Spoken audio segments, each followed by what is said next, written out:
This is what you're doing right here as a chiropractor, amongst many things, when you apply physical medicine.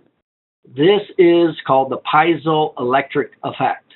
When you're adjusting somebody, how are you affecting them in the ways you're adjusting them? Well, one of the ways from the collagen standpoint, is the piezoelectric effect.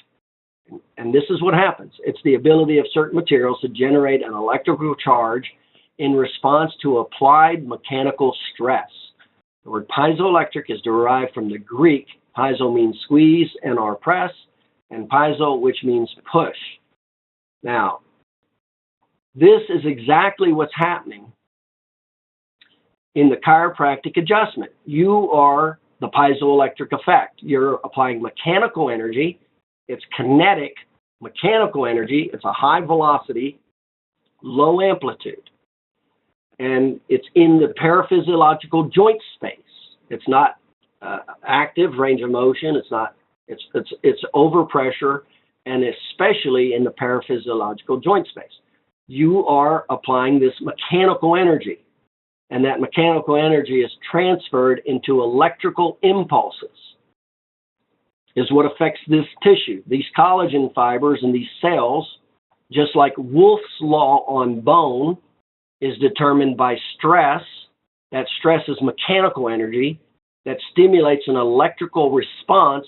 The cells, the bone cells, and in this case, the soft tissue cells, are electrical. And that's how they respond. They respond to positive and negative charges through either production or resorption. And that's what's happening with this collagen with the piezoelectric effect. And this is how you're affecting this collagen. And it's happening in the repair phase. This is what's happening in the repair phase. And of course, how much you affect it in the repair phase depends on how it's going to heal. That's that example of wet cement. There's no more collagen produced in the remodel phase unless there's re-exacerbations that are piled on. And that's what I call the 4 dimensions of an injury. Very few times our injury is just one-dimensional: inflammation, repair, and remodel. And the primary reason is people have to work. They have to do things. And that's why these phases of healing overlap. That's why you can have inflammation tissue in the remodel phase. You can have repair phase collagen production in the remodel phase. Okay, so you have these 4 dimensions of an injury. But being aware of it, so from the physical side, chiropractic is affecting this collagen tissue. First, it's helping to align it, and that's through the dynamic stress lines. When you're adjusting in what's called the line of drive, and chiropractors know what that's the line of drive. Those are called stress lines. And the reason we want to do those in the line of drive is because that will increase and stimulate the piezoelectric effect and the collagen synthesis and the alignment of the collagen fibers, which will increase the strength and elasticity. The strength is through aligning the fibers, and the viscoelastic effect, the plasticity viscoelastic effect, is what affects stretching and mobility. And so that's what happens with the physical medicine chiropractic from the collagen to help mobility and strength. Now, how chiropractic works with increased nerve sensitivity and increased number of nerves is different. So the physical medicine of chiropractic now looks at stimulating the mechanoreceptors, and it's based on the gate theory, the neurological pain model of the gate theory, and stimulating mechanoreceptors. So that's what physical medicine does to help with pain in the neurological category, with increased nerve sensitivity and increased number of nerves. How it affects the collagen fibers is the piezoelectric effect, aligning them. The angle of stress stimulates not just the healing and the alignment of these fibers, but also the viscoelasticity of those fibers. In other words, the mobility of those fibers. That's what happens, as well as the strength. As we align these up, the tissue gets stronger and stronger. And of course, hopefully that's in what's called the line of drive. Line of drive means the normal arthrokinematics of that joint. The more we can normalize the intersegmental arthrokinematics, movement of that joint, the more we're decreasing and limiting the potential for aberrant motion and the pathology leading altered arthrokinematics. That's a pathology, altered arthrokinematics, leading to osteoarthritis. And this is exactly what you're doing. So the reason we're pointing this out is when you're coming back to these phases right here, the sensory component of the patient, the nerve sensitivity and the number of nerves, those will be reduced relatively quickly. And usually within the first 30 days, usually in the first, from a chiropractic treatment, as a chiropractor, I don't know if you know the statistics, but 1/3 of patients feel better on the first treatment, the very first treatment. So as a chiropractor, if you treated any kind of patient, patients respond, they start to feel better pretty quickly.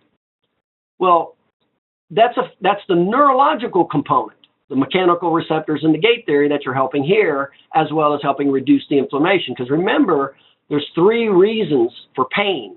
One is direct nerve damage, and that's not typically what people are dealing with.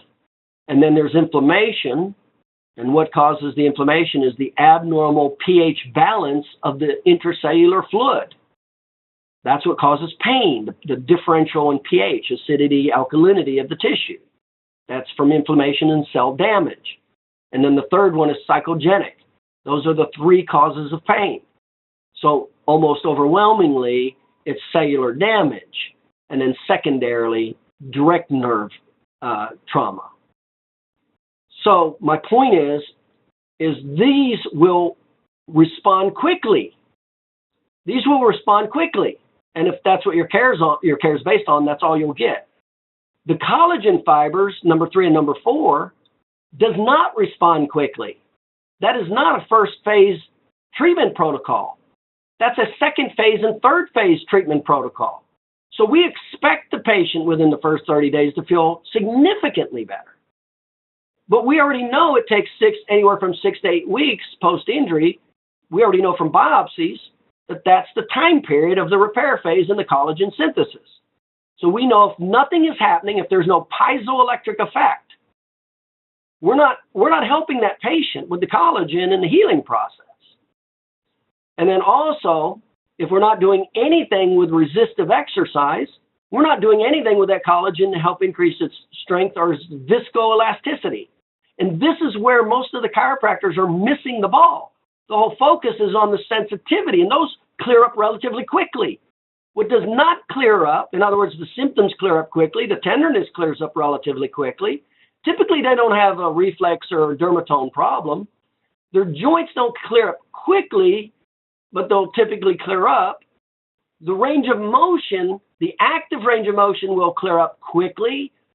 The passive or the overpressure motion will take a little longer. The intersegmental motion is what takes longest because we're dealing with the collagen and the repair and the remodel phase. That is what is going to take time with physical medicine. The strength, we typically don't have a problem, but if we did, that's a collagen time issue also. Nobody works out 3 days a week for 2 weeks and gets bulk in their muscle. That's not how it works. We're talking about collagen synthesis, the normal biology of healing. And the x-rays are just measuring. All we're doing with the x-rays is measuring the altered arthrokinematics. We're measuring the ligaments, the tendons, the fascia, the joint. In other words, all those tissues that were inflamed. That's what we're measuring. So we're just measuring the relationship.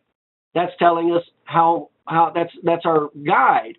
Now, one of the best tools, to be honest with you, it'd be great if we did the motion x-rays and we just did a computerized radiographic mensuration out of all the x-rays, and then we just totally based the care on that.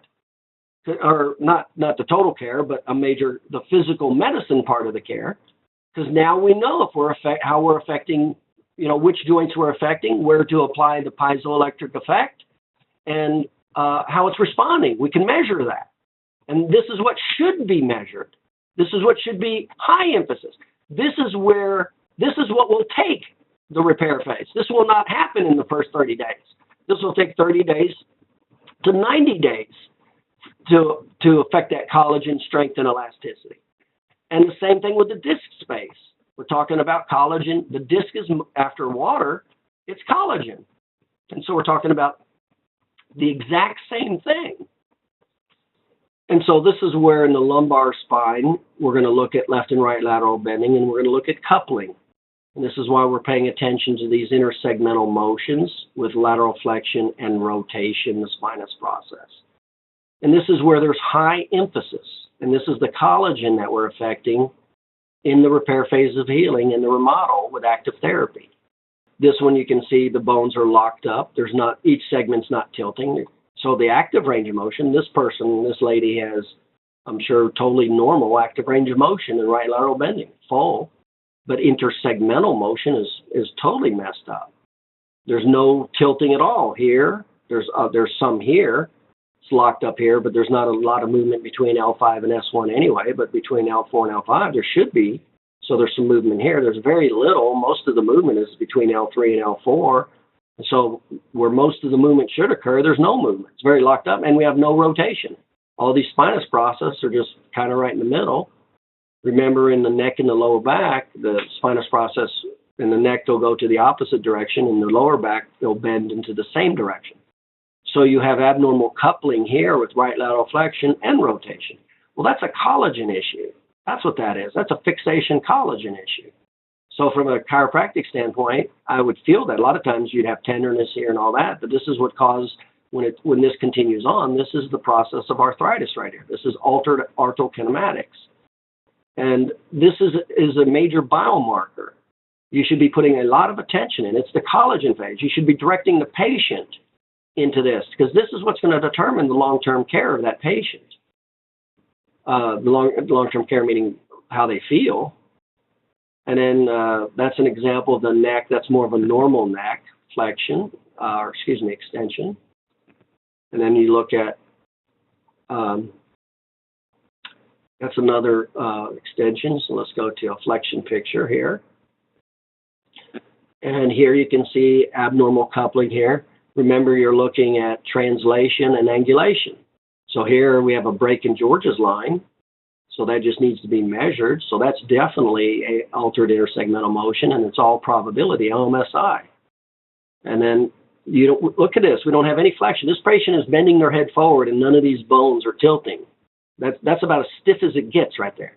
And then we have an exceptional amount of motion in this here, definitely where the post-injury is at the, what is that, 1, 2, 3, 4, 5, 4 and 5.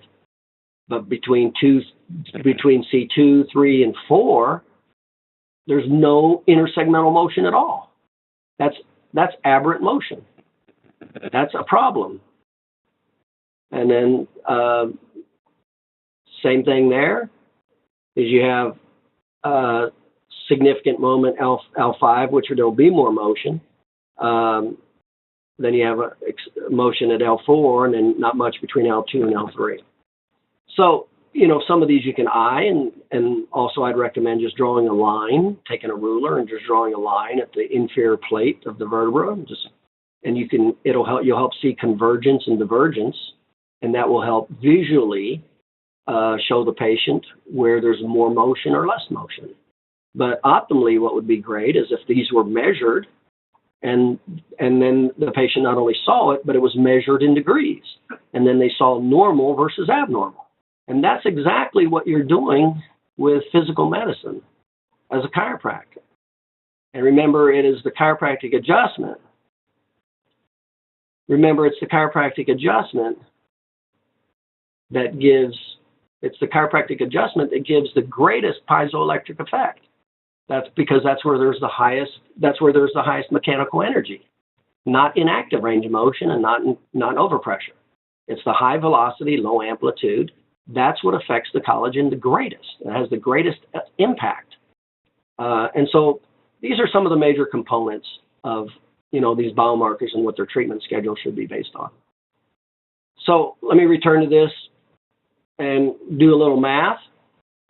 So remember what determines how the patient heals is how old they are, and how long they've had the problem. Those are the two largest factors that's going to determine the quickness of their healing.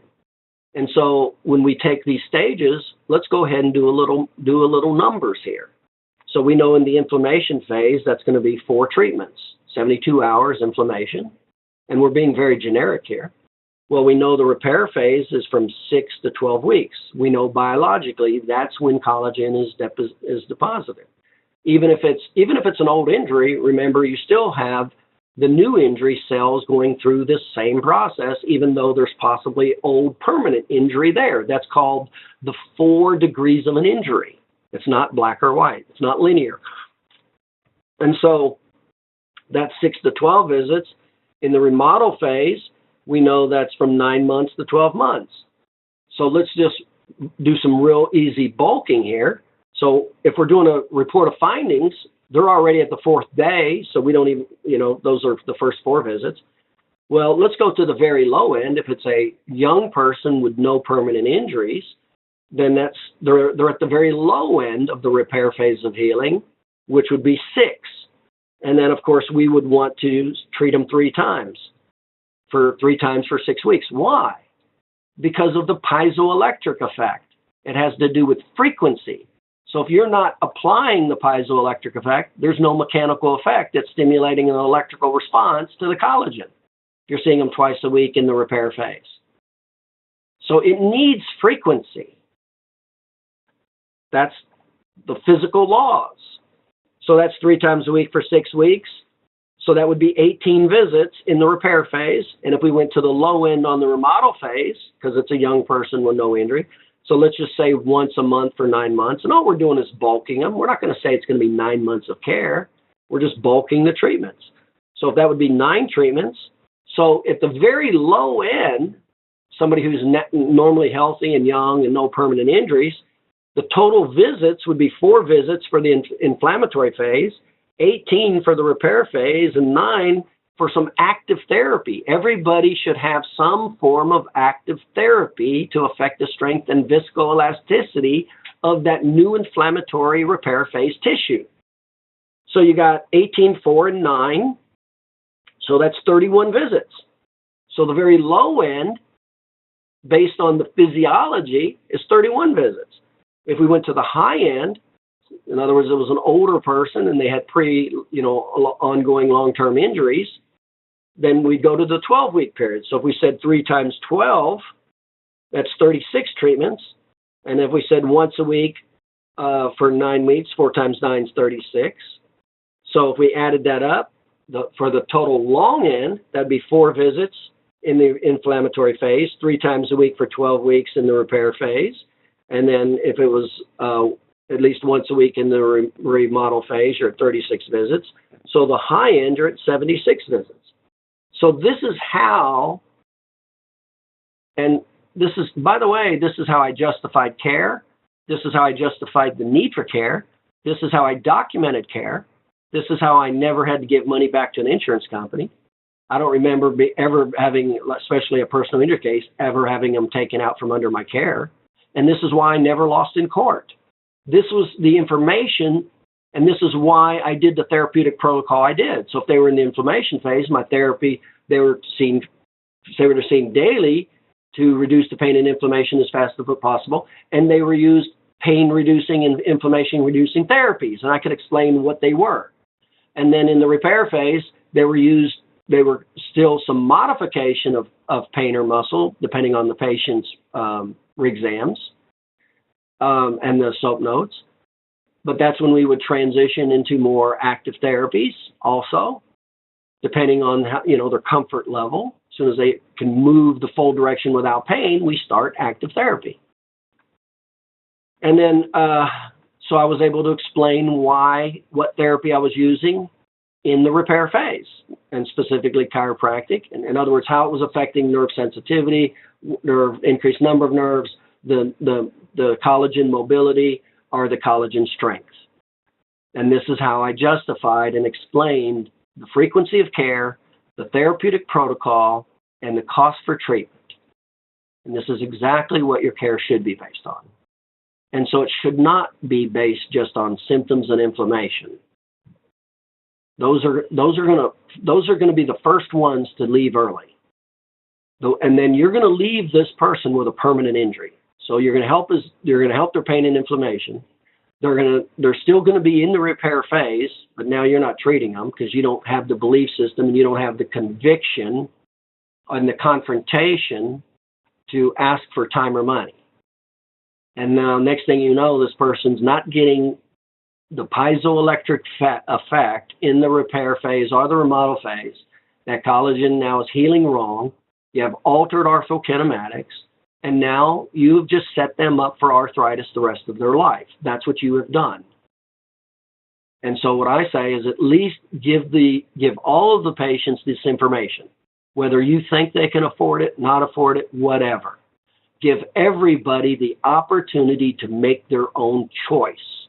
And then you make it affordable for them. And because we will go to terms. It doesn't matter if it's 76 visits and $2,000 or $3,000. That's not the point. We will make it affordable. If it's $75 every 2 weeks or $150 every 2 weeks, we will make it. We will break down those terms and make it affordable. That is not the point. The care is the point. Matching their care with the biomarkers, and then comparing that into each of the phases of healing. And that's how you should approach your treatment protocol. That's what it should be based on.